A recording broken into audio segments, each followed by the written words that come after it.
Hi. So here we are with the Victorianism essay prompt. Now it goes without saying, but I'm going to say it anyway, that you should make sure that you read the prefatory material in the textbook, not only for each of the authors, but also for the period as a whole. That will help you understand the era that we like to call Victorianism, as well as the particulars for each of the authors. And that will go a long way, I believe, towards helping you write a good, solid essay. So here are the instructions. Choose one of the following topics and construct an argumentative essay based on research and your own close reading of the primary text. So the first question you might consider is this. How did Robert Browning's concept of dramatic monologue influence subsequent literature in the 20th and 21st centuries? Choose one of his poems from the syllabus and one work from the 20th or 21st century originally written in English in order to make your case. So obviously to do this, you need to understand Browning's concept of dramatic monologue to begin with. Okay, and that's a very important part of the book, or I should say Browning's literature, so make sure that you read the prefatory material for Robert Browning. Otherwise, you won't really get a very good sense of the dramatic monologue. And then, of course, what you need to do is take a look at what Browning did, and then see how it influences a later work. Okay, and there's lots of materials to possibly choose from, but you're on your own to find them. Next bullet point. How does Elizabeth Barrett Browning's Aurora Leigh continue the work started in Mary Wollstonecraft's essay, A Vindication of the Rights of Woman? How might Barrett Browning also be seen to differ from Wollstonecraft in arguing about the roles of women in the 19th century? Okay, so in the module on Romanticism, we were exposed to the vindication of the rights of women, and many of you actually wrote about Wollstonecraft, which is great. Okay. Now that, of course, was a prose essay. Aurora Leigh is a poem, right? And yet the poem tells a story, right? It's a verse novel, after all. How does this story, and you don't have to go into the full Aurora Leigh if you don't want. We have in our textbook portions of the poem, but you don't have the full poem. But if you want on your own to do more, that's great. If you simply want to use what's in our textbook already and not bother with anything else, you can certainly do that as well.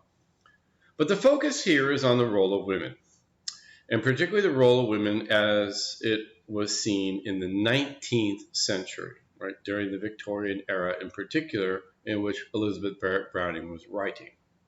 Okay, there's a lot of interesting connections.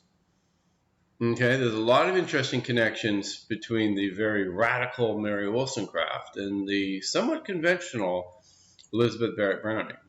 As conventional as she may be in many ways, she also has some pretty interesting and what we might say for her time, radical ideas of her own. Okay. Last bullet point. Choose one of the Victorian writers. Okay, and that means Elizabeth Barrett Browning, Robert Browning, Alfred Lord Tennyson, or Matthew Arnold.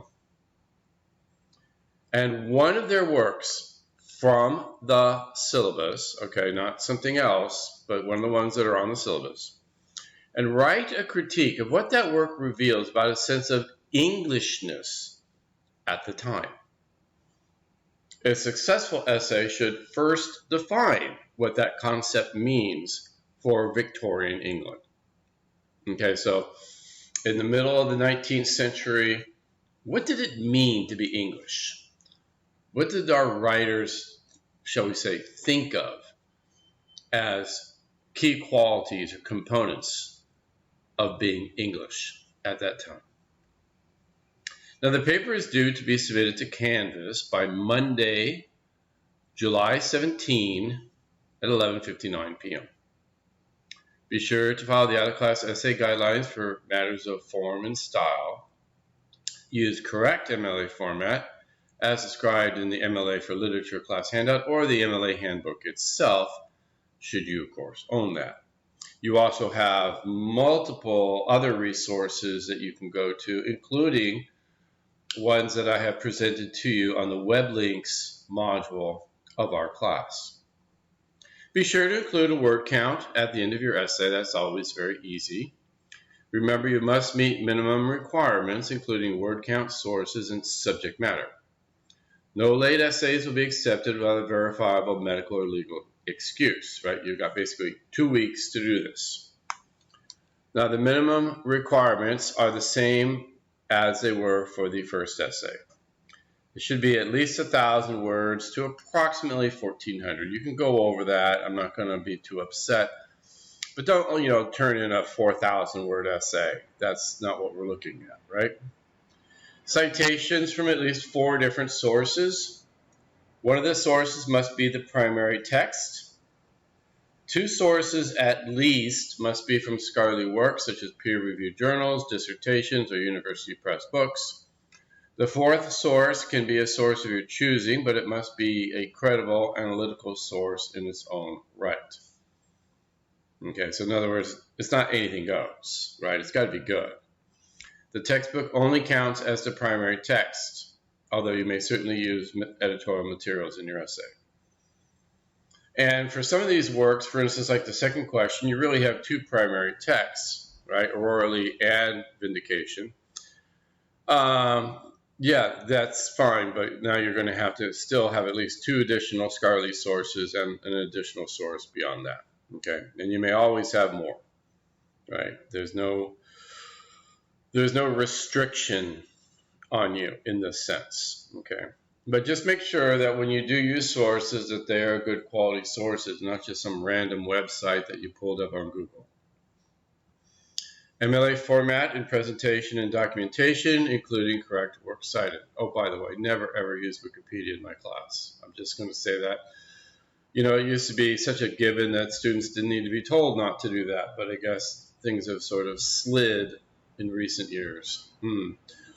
Okay, so any further questions, please contact me either through the message inbox system on Canvas or through just direct district email. Be more than happy to answer whatever questions you may have. Thank you and good luck.